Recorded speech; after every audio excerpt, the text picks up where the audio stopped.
नमस्कार दोस्तों एक पत्नी ने अपने पति को चूतिया बना के उससे 38 लाख रुपए ठग लिए। जी हाँ, 30 लाख रुपए, 38 लाख रुपए ठग कर अपने आशिक को दे दिए। सोचिएगा, और पति भी इतना सुंदर, लेकिन उसकी पत्नी का जो आशिक था वह बिल्कुल काला रखा हुआ था। यहाँ पर फोटो देखिएगा आप, किस तरीके से उल्लू लग रहा है, और ये पति देखिएगा किस तरीके से सुंदर लग रहा है। लेकिन इस महिला ने अपने पति को धोखा देकर सारा पैसा अपने आशिक को दे दिया, पति को ठग लिया। अब किस तरीके से ठगा है पति, ये पैसे छोड़िएगा, 38 लाख छोड़िएगा, लाखों रुपए का जेवरात तक अपने आशिक को दे दिए। सारी कहानी दोस्तों आज मैं आपको बताने जा रहा हूं, रियल सच्ची घटना। ये एमपी के, ये मध्य प्रदेश के जबलपुर की है। दोस्तों, क्लियर क्राइम चैनल में आपका स्वागत है। अभी तक चैनल सब्सक्राइब नहीं है किया है तो चैनल को सब्सक्राइब करें। दोस्तों, यहाँ पर एमपी के जबलपुर में एक दंपति रहते हैं जिसका नाम है आदित्य मिश्रा और उसकी नई नवेली पत्नी पूजा दुबे। इन दोनों की शादी 2 साल पहले ही हुई थी। दोनों में दोस्तों पूजा जब शुरुआत आई तो शुरुआत से ही वो ड्रामेबाजी करने लगी, बात बात पे पति से लड़ने लगी। पति पूछता आखिर क्या बात है, क्यों लड़ती रहती हो, वो बात नहीं बताती।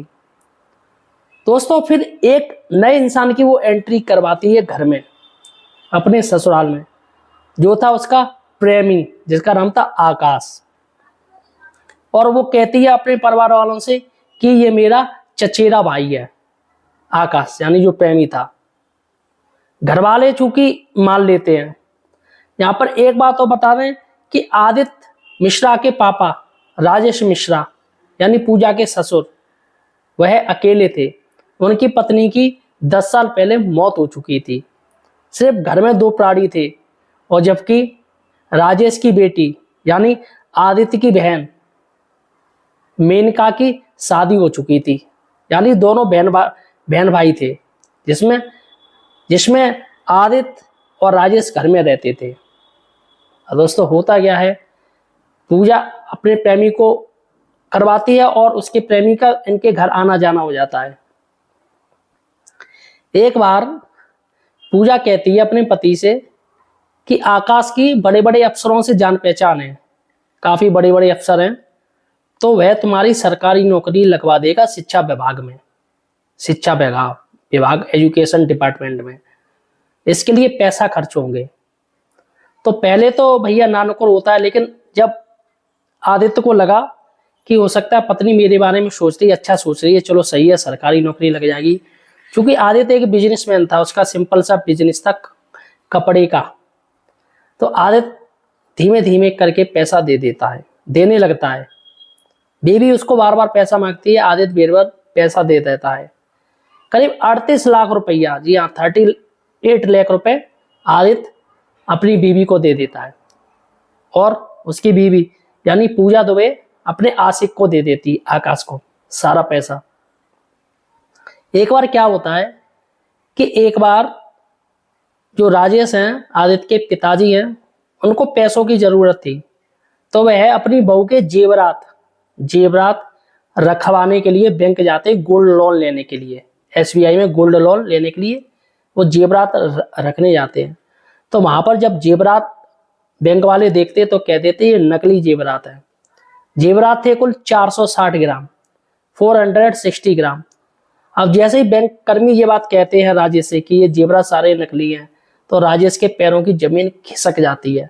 वो सोचते हैं ऐसा कैसे हो सकता है, ये जेवरात नकली कैसे हो सकते हैं। वह घर आके ये सारी बात आदित्य अपने बेटे को बताते हैं, और फिर बेटा और ससुर दोनों जाके पूजा से पूछते हैं कि ये जेवरात नकली कैसे हो गए। इस पर दोस्तों पूजा लड़ने लगती है और वहां से अपने मायके चली जाती नाराज होके। फिर दोनों बाप और बेटा थाने जाते हैं जबलपुर थाने में जाके अपनी पत्नी यानी पूजा के खिलाफ रिपोर्ट दर्ज करवाई जाती है जालसाजी का। इसमें दोस्तों पुलिस तहकीकात करती है। तहकीकात करने के बाद ऐसे खुलासे करती है जिसको सुनकर दोनों बाप बेटा चौंक जाते हैं उनके पैरों की जमीन खिसक जाती है। पुलिस ने पूजा और उसके आकाश प्रेमी को गिरफ्तार कर लिया। उनसे जब इंक्वायरी की गई तो ये पता चला कि ये जो सारा जो जेवरात है, जेवरात उसने पूजा ने सबसे पहले फ़ोटो खींचे मोबाइल से और अपने प्रेमी आकाश को भेज दिए। और प्रेमी ने महाराष्ट्र में एक सुनार जो नकली आभूषण बनाता है उससे 10,000 रुपये देके ये सारे आभूषण बनवा लिए, 460 ग्राम के आभूषण 10,000 रुपये में। और वही आभूषण वो पूजा को दे देता है और पूजा असली जो जेवरात होते हैं वो अपने आशिक आकाश को दे देती है। इसके साथ ही 38 लाख रुपए भी आकाश को उसने दिया है।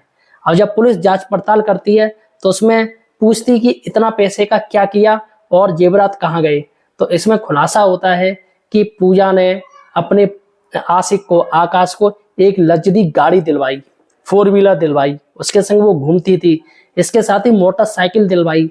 इसके साथ ही उसका घर बन रहा था तो उसने घर बनवाने में भी पैसे की मदद करी है। ये जो 38 लाख रुपए है उसने अपने आशिक को इसलिए दिया ताकि वो घर बनवा सके। इसके साथ ही हर महीने पूजा उसे 15 से 20,000 रुपए देकर उसका खर्चा उठाती थी अपने आशिक का। अब दोस्तों मैं आशा होता हूँ आशिक कैसा, बिल्कुल उल्लू सा, गधा सा, किसी दिन का नहीं। और जबकि इसका ये पति देखिएगा कितना सुंदर, जो कि मैंने आपको दिखा दिया। दोस्तों जैसे ही ये सब खुलासा हुआ, बेचारे आदित्य के नीचे की जमीन खिसक गई। बेचारा परेशान हो गया कि जिस बीवी के लिए उसे इतना प्यार था, जिस बीवी को वो इतना चाहता था, उसकी हर ख्वाहिश पूरी करने की कोशिश करता था, उसकी हर बात मानता था, उसको समय समय पर घुमाने ले जाता था, हाँ उसको जो चाहे मन होता वो खाने को देता था, खिलाता था, पहनाता था, उसके लिए क्या क्या नहीं किया। लेकिन आज उसकी पत्नी ने उसके साथ इस तरीके का धोखा किया है और सारा कुछ लूट के, अपने पति को लूट के अपने आशिक को दे दिया। और दोस्तों ऐसे में आकाश और उसकी प्रेमिका यानी पूजा दोनों जेल में हैं। पुलिस ने दोनों को 420 के तहत धोखाधड़ी के मामले में, चोरी के मामले में जेल में डाल दिया है। लेकिन दोस्तों एक सवाल है ये समाज के सामने कि आखिर महिलाओं को क्या हो रहा है। आखिर एक इतना अच्छा जब शादी की जाती है तो 7 जन्मों के बंधन जैसे वचन लिए जाते हैं, वो बंधन कहाँ चले जाते हैं, वो वचन कहाँ चले जाते हैं। आखिर महिला क्यों अपने एक फालतू के आशिक के चक्कर में पड़ जाती हैं और अपने पतियों को दगा दे देती हैं। अभी हाल फिलहाल आपने देखा होगा ये जो सौरभ हत्याकांड है, साहिल हत्याकांड है, काफ़ी हत्याकांड हुए हैं जिसमें उनकी पत्नियां अपने पति को मार डालती हैं। दोस्तों फिलहाल ये सब एक सीख है, लोगों को सीखना चाहिए और सजग रहना चाहिए, सतर्क रहना चाहिए। मैंने ये जो स्टोरी सुनाई है, मेरा यही मतलब है कि आप जिस तरीके से समाज में कुरीतियाँ फैल रही हैं, जिस तरीके से धोखेबाजी हो रही है, उन सबसे आप सतर्क रहिएगा, सजग रहिएगा। फिलहाल आपका क्या कहना है मुझे कमेंट सेक्शन में बताइएगा और चैनल को सब्सक्राइब कीजिएगा।